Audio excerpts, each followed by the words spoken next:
Hi, everyone. I'm attorney Donna DiMaggio Berger, and this is Take It to the Board, where we speak condo and HOA. My guest today is Vice Mayor Sarai Martin.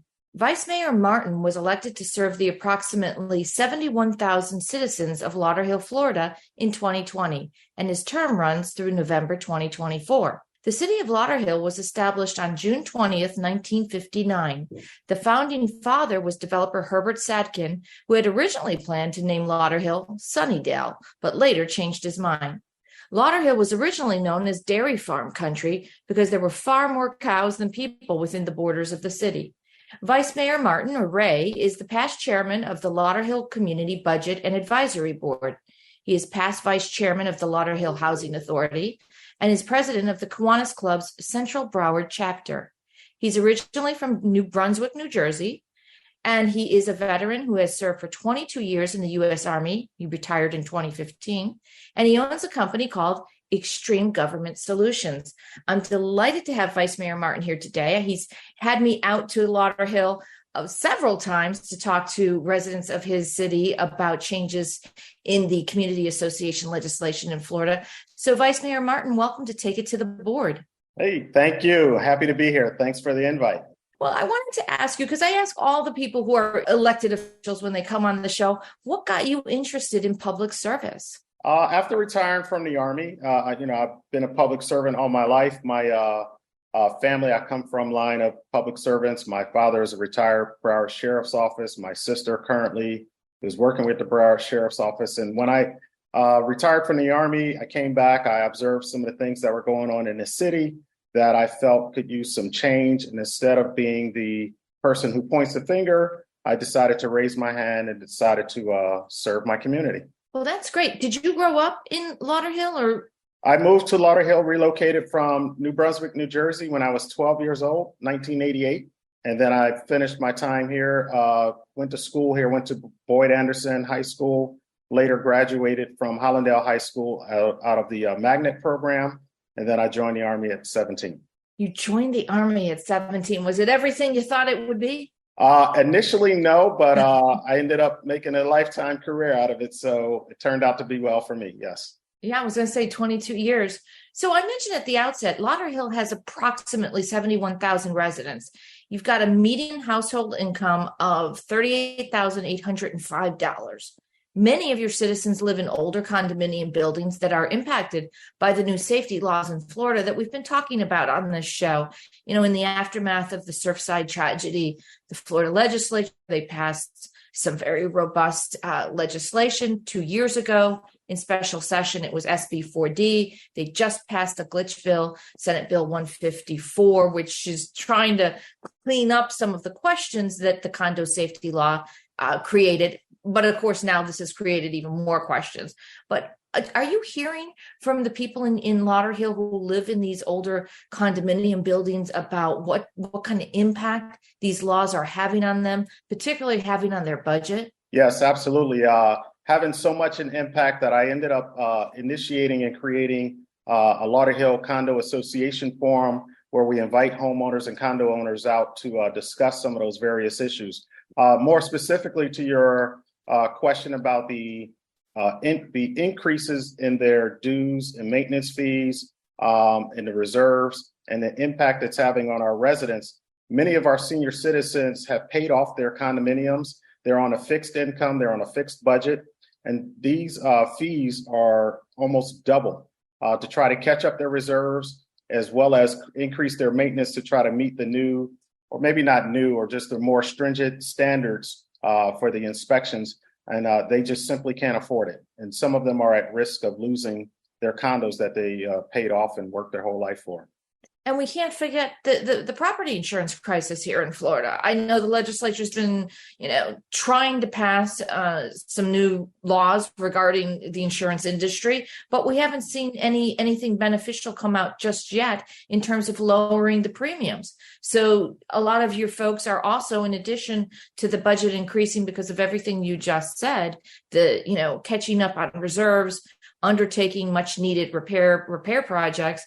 Now they've also got the insurance premiums, which increase in many cases 50, 60, 70% or more. You're absolutely right. You hit a hot topic. And so recently when we had this storm here, just a few years back, some folks don't have insurance, and these roofs are not covered. And then with the increase, they're also denying coverage as time goes on, the availability of insurers are getting smaller and smaller. So what can be done? I mean, I get the phone calls too all the time, right? And it's boards. So we represent associations, and it's the board saying, we have to pass a budget to pay for these things. We have to get insurance. We have to meet these deadlines for engineering inspections. You know, our community has waived reserves for 4 decades, and now we're telling them you can't. But of course, all of that means that their assessments are going to double or triple. And what do you say when people are coming up to the board members and saying, I can't afford this? Does it just mean that these people have to sell their units and move somewhere else? Is that the only solution we're offering? As of right now, I think you hit the nail on the head. I'm really at a crossroad where we don't know which way to go. We don't know how to solve this problem. I started researching, and I can't remember which organization put out a podcast or interview. We may need to start looking at the deconversion. I think that may end up becoming the solution in the future, because other than that, without any government bailouts, I don't know what the fix is. Because right now, when I'm talking to some of the residents, some residents are already behind on their association and their dues. And so as the dues and fees increase, the residents that can pay or struggling to pay have a hard time deciding if they want to pay. They're wondering if they're putting good money behind bad money, and if they should save that money and sell their condo and go try to find somewhere else. But as you know, all the prices are high. So no matter where they go right now, they can't afford any new purchases. It is a conundrum. I don't know that the legislature has fully thought through what is going to happen in the future with all of these association residents. Does Lauderhill have any funds that you can earmark for potential loans or grants for some of these condo residents to catch up? Currently, we do not. We are trying to be creative. We have our grants department researching grants. So let's say, for example, if there's grants out there for environmental concerns that can address stormwater, maybe we can tie in some repairs to some of these communities into that and partially find a way to find some funding. We are trying to find some creative ways to finance some of these projects, but as of right now, we don't have that. We don't know if we will even get it. And then there also comes the challenge between the condo associations being considered a private community and not under the purview of the city. So they're kind of like on their own, but we are trying to take the initiative to see what we can do to help some of these boards and help some of these condo communities to address their concerns. Well, you touched on something that I want to talk about, which is, you know, when you're living within the borders of a city, you're paying taxes, and the city's hopefully providing you with police and EMT and waste management and all the other services that come along with operating a municipality. But for people living inside a mandatory homeowners association or a condominium association, they're a mini government unto themselves. And they are paying assessments to that homeowners association or condominium association to take care of certain things, the roof, the exterior building, paving of their parking lot. What do you say to people who say, you know what, we're paying taxes to the city, but we're also paying assessments to our association? Right. We are experiencing some of those same challenges within our mandatory HOA communities. They'll complain to the city about overflooding due to stormwater and their stormwater drains not being cleared or their streets not being repainted. There's quite a few things that either their association can't pay for or they didn't budget for, where they're looking for some city help. But then, like you mentioned, that there's this barrier or legal entity that they're on their own that prevents the city from coming in. So one thing we're currently trying to do with one community, we're trying to come up with an agreement where they'll allow us to come in and support them in certain ways that they cannot, but we also have to find ways in our budget to be able to afford those services, because we didn't budget in additional drains to take care of. We didn't budget all those into our costs. because we wrote our budget believing that they would sustain themselves. And now that that is not happening or they're having challenges, we're now trying to relook how can we partner together. We don't want to just leave them out there on the limb. We do want to find some way that we can provide some mutual support. Do you know, Vice Mayor Martin, how many associations are inside your borders, relatively speaking? Inside our Inverary community, we have 31 mandatory associations, and just outside of our Inverary community, we have 2 subdivisions that are mandatory. I believe it's Cypress Hollow and Forest Lake Estates. So the Community Association Institute, or CAI, they routinely survey people, and they put out annual surveys, special surveys. One of the things they ask people is, why do you buy in a mandatory association in the first place? And one of the things they'll say is, oh, we buy in there because we want quicker response time on things like, I move in, my neighbor has his or her car up on, cement cinder blocks, or they painted the house next door purple. And I think the perception is that when you're living in a mandatory association, that volunteer board is going to act more swiftly to resolve these kind of disputes, as opposed to going to code enforcement. Is that an accurate perception that they can get to it quicker? Yes, that is the accurate perception, and even some. And one of the things that our Inverary community is currently dealing with is we have a golf course that's no longer functioning, and so we hear a lot of arguments saying, "Hey, I bought my condo to be next to our golf course, but the golf course is no longer there, and it looks all rubbish and it's terrible." And they're looking for some help. Again, the golf course is also private property. But what I have seen now happening over the past few years is the management of these boards are left sometimes to volunteers. Sometimes those volunteers may not be necessarily trained. Sometimes those volunteers have nefarious ideas and activity that takes money out of their budget. Sometimes they hire property managers that may do a good job or a bad job. And so as time goes on and the budget gets depleted, and then you add on these requirements that's requiring them to fund the reserves, it's kind of like a perfect storm. So all the things that they want to get done with immediate response is the capability is no longer there for some communities. Not all communities are suffering, but there are some. And then you couple that with investors taking over, bypassing the bylaws and putting tenants in, and then the investors no longer have a vested interest. Some investors, I'm not going to say all, some investors, and all they want to do is collect their fees from the tenants, and the tenants don't have the buy-in because they don't plan to live there forever. And so it becomes a challenge. I'm sure you've heard of the case in Miami-Dade hammocks, the hammocks community with the fraud and the arrests. And I think there was upwards of $1 million that went missing. And that actually generated a bill that passed this last session. I believe it's House Bill 919 by Representative Porras, to address that kind of fraud in a community association.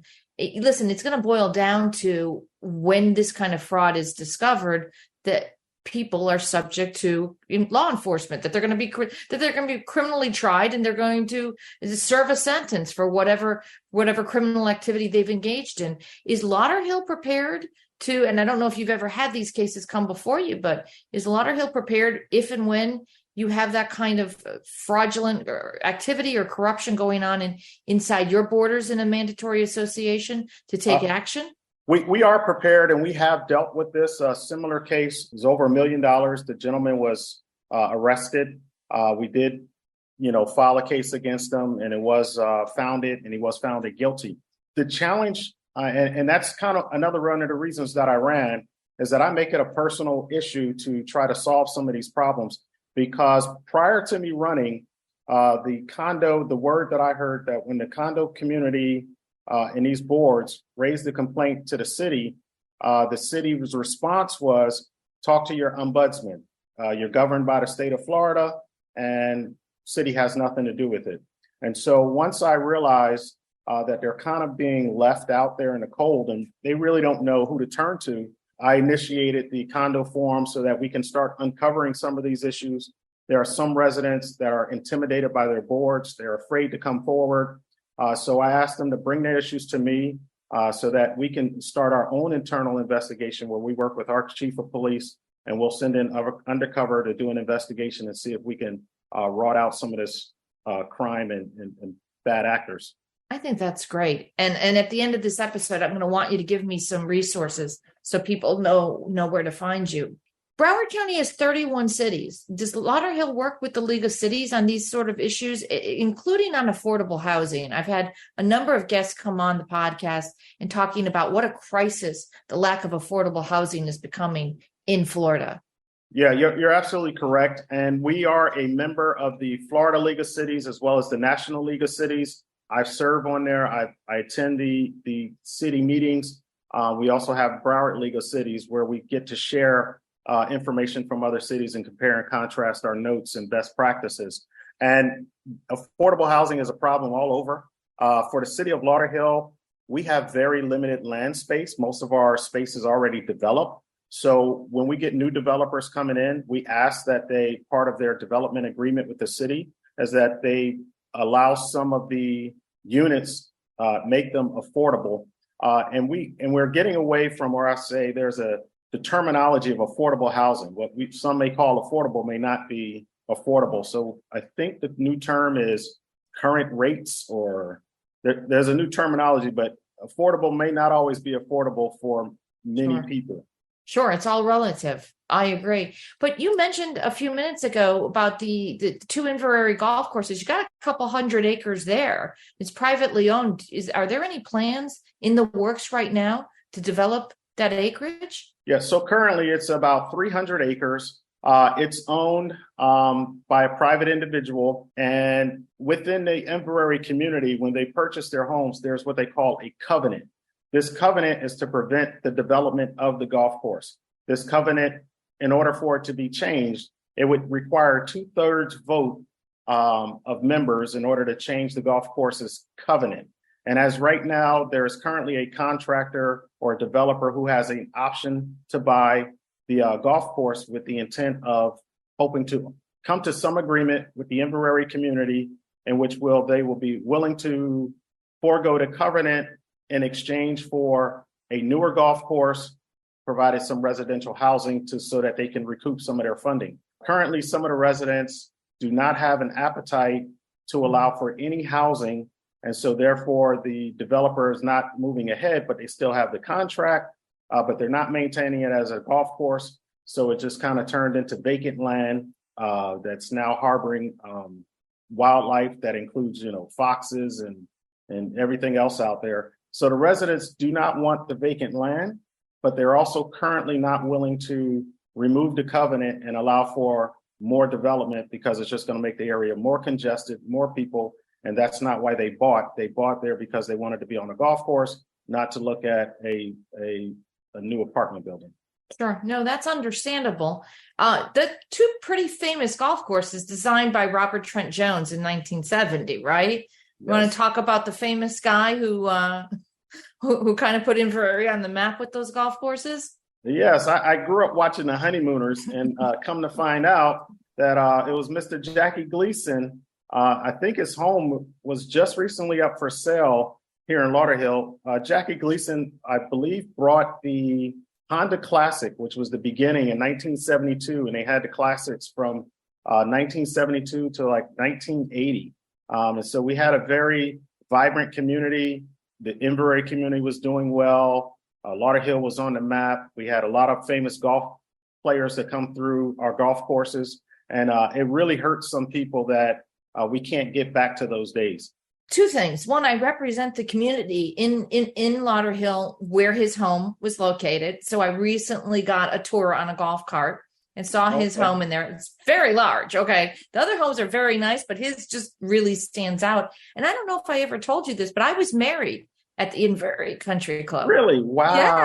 Yeah. I was. My dad was a huge golfer. He was a member of a number of different country clubs. But at the time that I got married, which was, oh God, how long was that? 1990. It was at the Inverary Country Club. Wow. Yeah. And that's when they had the peacocks running around on the grounds. It was beautiful. Yes. So I hope something really nice goes in there.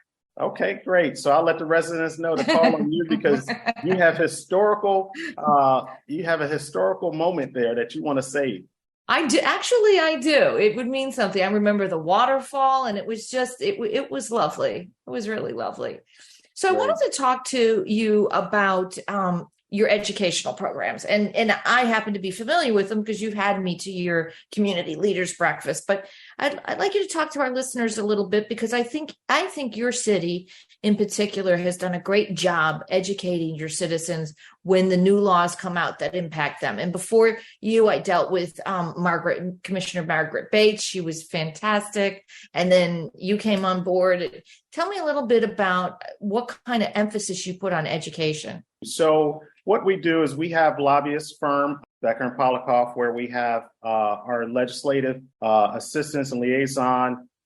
We work with Ms. Jackson, Yolanda Jackson and her team, where they go get their information from Tallahassee. They'll bundle it up, send it back to us, let us know what we need to keep our eye on. And so what our city manager does, our city manager stays engaged with our state reps, as well as myself and the commissioners. We stay engaged with our state reps, and I believe that's Representative Lisa Dunkley and Representative Darrell Campbell.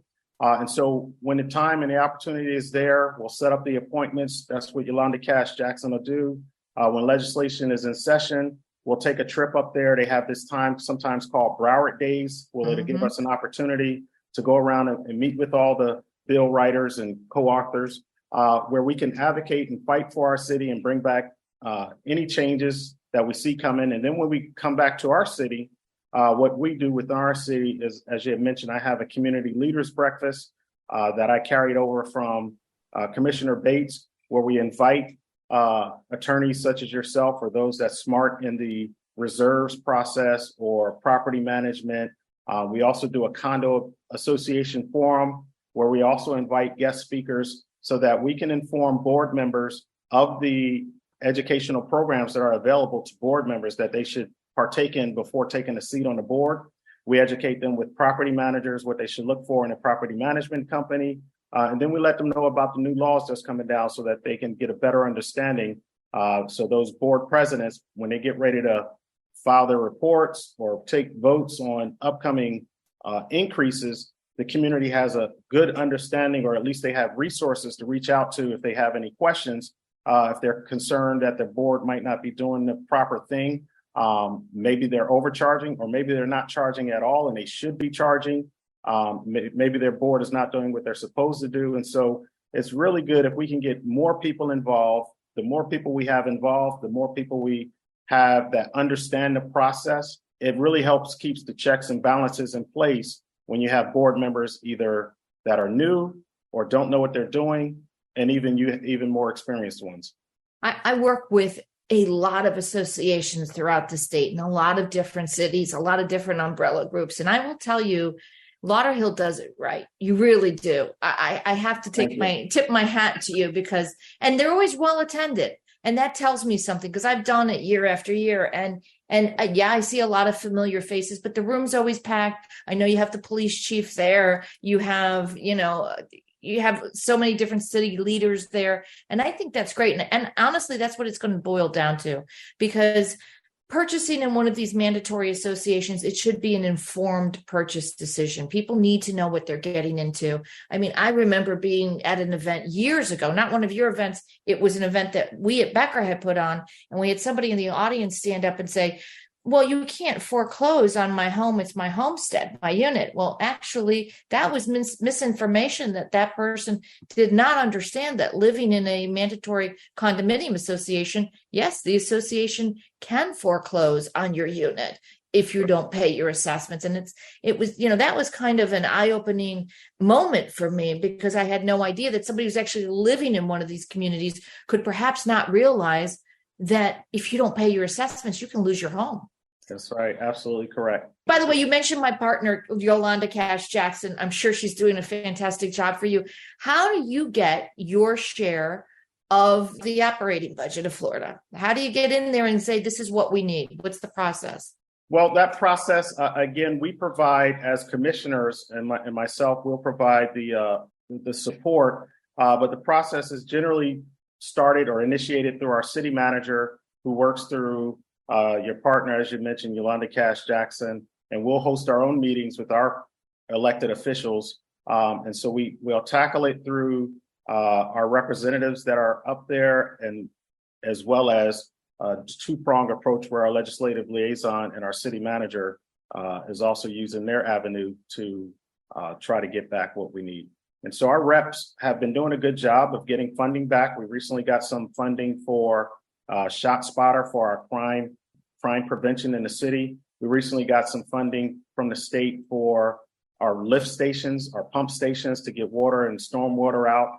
So our reps been doing a really good job of getting us funding. And it also comes down to us being informed by you and your partner, having our liaison up there who has those relationships, which really makes it easy for us to get those appointments and get us some FaceTime so that we can share our story and share our concerns, and then they can hear directly from us.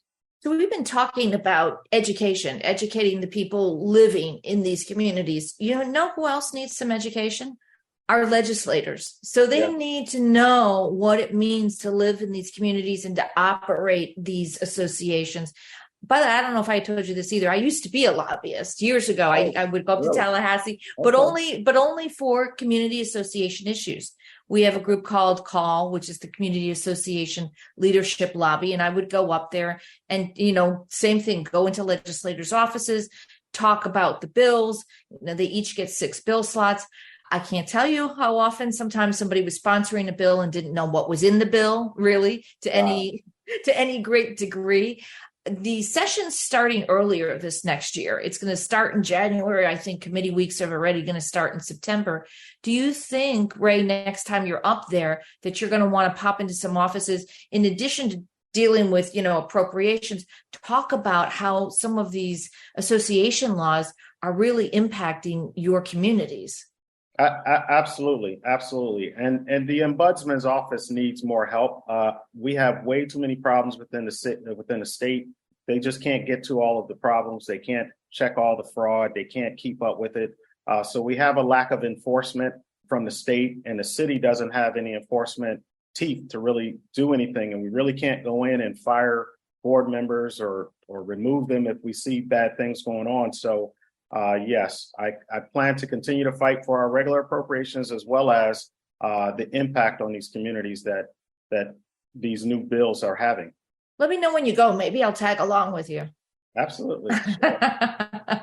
So I wanted to ask you about this trend of preemption. Okay. So we're seeing the state in a lot of instances. We saw it again this session with vacation rentals, with occupational licenses, where we've got bills coming out and the state is basically saying, nope, there's not going to be any local ordinances on this particular topic. Let's take Airbnb and short-term rentals as an example. State of Florida says, nope, local ordinances aren't going to be effective. It has to be the state regulating this activity. And, there was a bill this year on occupational licenses, same thing. What do you, as a city official, think of this trend in Florida? And it's probably happening elsewhere as well, where the state wants to preempt any local ordinances or local control. Because I've always been of the belief that local government, the people, your people better than they know in Tallahassee. We're a state filled with 67 counties. We're a very large state. I think we're the 3rd largest state in the country. What do you make of this preemption trend? Yeah, I'm totally against it. As you know, we preach the home rule. We never want to get away from home rule and allow us to do our jobs, because I think we can manage it what's best. And we also know what's impacting our residents the most, and what might work in one community may not work in another community. So we should not have these one-size-fits-all rules.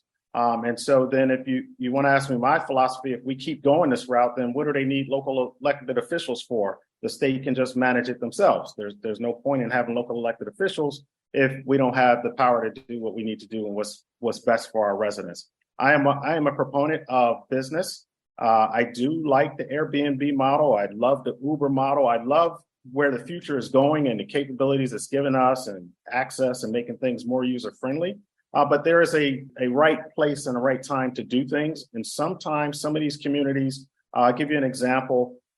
when we create these rules, it may not necessarily get rid of the Airbnb model. It really just will push those business owners underground, and then we can't regulate them at all.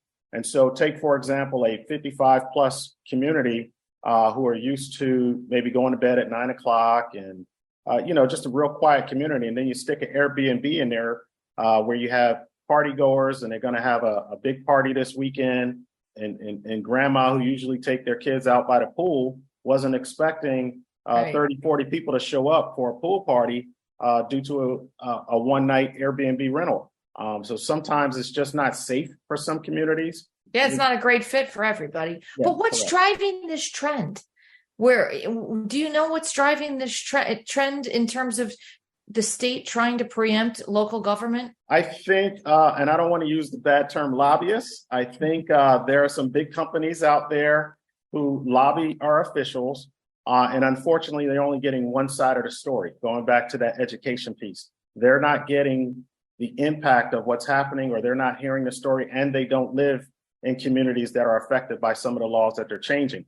So I think they're just not really given an opportunity to hear both sides, so that way we can make a bill that can kind of not just be extreme one way or extreme another, but that can help business owners and help the market, but also protect our residents and protect our communities.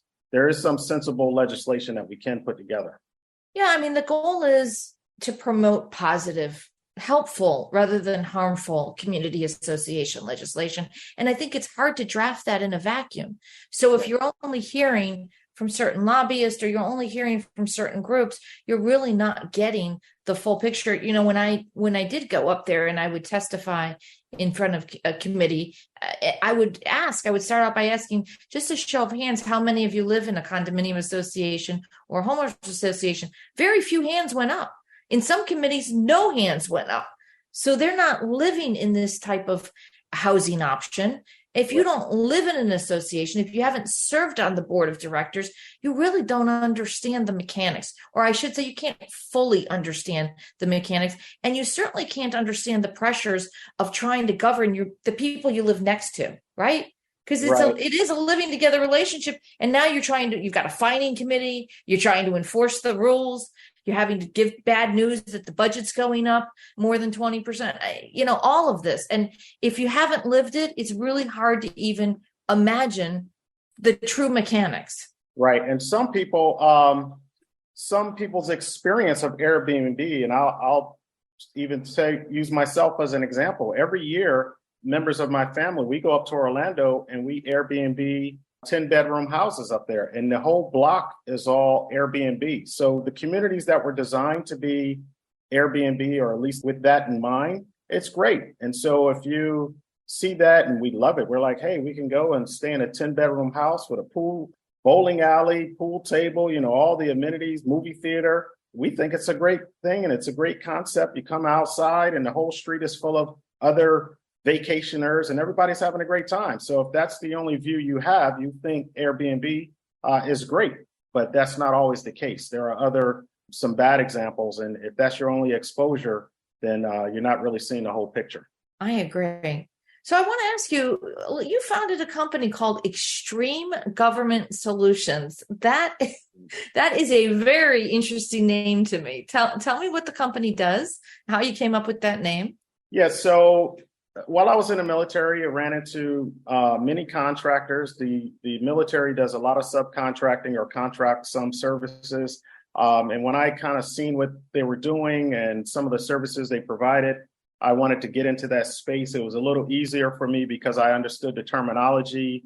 I understood a lot of the military background and what they were looking for. So I started Extreme Government Solutions with that in mind. And then we morphed into focusing on veterans.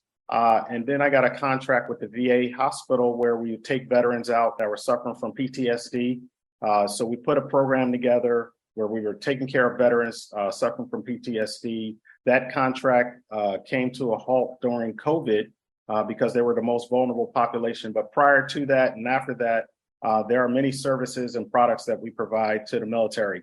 There are companies out there that has products and services that the government needs, but they don't know how to market those products and services to the government, nor are they certified to do business with the government in the way the government does business. And many of them do not want to certify their companies in the way that the government needs you to do it. So I created the company and I provide that service. I get those products and services to the government. There are many things that don't fall in, one category. And so that's where the solutions come in. So things like now, what we're talking about right now, condo management falls under ombudsman, not under the city. However, we got a gap in this process or this program. And so if the state wanted to hire an agency and say, hey, put together a program, tie these two things together and help us solve these problems, those are the type of things that I do. Or if there were any issues that the government just wasn't designed to do and they needed some out of the box thinking, that's what I enjoy doing. Okay, I have a challenge for you. So we right now are having a lot of mental health challenges in our communities. And actually, as I sit here and I'm talking to you, I'm thinking about two communities I represent where they're actually veterans, and we believe the individuals probably have PTSD, and there is a lot of acting out. There's a lot of angry, aggressive behavior at meetings. There's some threats being made. These are folks a little bit older. They're living alone, so there's no one there to really take care of them. No one really to make sure that they're taking whatever medicine they may be on. We call it aging in place, right? People move into these communities. Think about somebody moved in their 30s, 40s, or 50s. Now they're 70s, 80s, or 90s, and they're in a condo unit. They have no family nearby. Even sometimes, Ray, when we reach out to an adult child, he or she doesn't want to get involved. It's a really heartbreaking situation when you're dealing with that. On the one hand, you've got people in the community who are afraid of this person because they are acting out, they are threatening people, and they may have firearms in their unit. And on the other hand, you have to have compassion for what that person's going through. And, we tried to deal with the Baker Act. For instance, there was a bill that just passed this last session that has a requirement that the government now put out an updated booklet and guidelines on how to use the Baker Act. But Baker Act only, restrains someone for 72 hours for observation. Any thoughts? I, for a long time, have said this is a huge gap, which is mental health when you're in a multifamily building. Because listen, if you're in a homeowner association, you've got a little bit of space. There's a little bit of breathing space between you and your neighbors. But in a multifamily building, you're using the same elevator, you're walking the same corridors. And if there is somebody that is having an extreme mental health issue, it's going to likely impact his or her neighbors. Right. You're absolutely right. And so those were the target audience, was our veterans suffering from PTSD. You just kind of sum it up as you said, aging in place, or you can call it the drunk old man in his apartment. What we did is we brought them together. We gave them, we had a psychologist on board. What we would do is go through a series of activities, starting with the cohort is to build that trust. We want to get them to come out of their shell, want them to trust people, because a lot of times they retreat into their solitude because they don't trust society anymore. They don't trust their family anymore. They don't trust their neighbors. So we want to get them to start storytelling, get around campfires. Let's start sharing stories, develop trust and rapport. Then we take them on activities, small walks, hiking, biking, kayaking. We introduce new activities to them, mindfulness training. We teach them yoga. And we just give them tools that they can do within their community when they get back home that don't cost a lot of money. It's free or very affordable. And just to get them trusting back in themselves, to build their self-esteem again. So what I can maybe recommend for some of these communities, I see some communities have a great senior program where they meet at the clubhouse and they have a lot of activities, and those communities typically thrive better. But unfortunate, like you mentioned before, with all these increased fees, there are many clubhouses in these communities that are closed down. They don't have working activity place. They don't have any place that everybody can come together and share a breakfast. So when I go out to those communities, I do try to do a breakfast and give them something to come out for. but it comes down to funding. Who's going to pay for the program?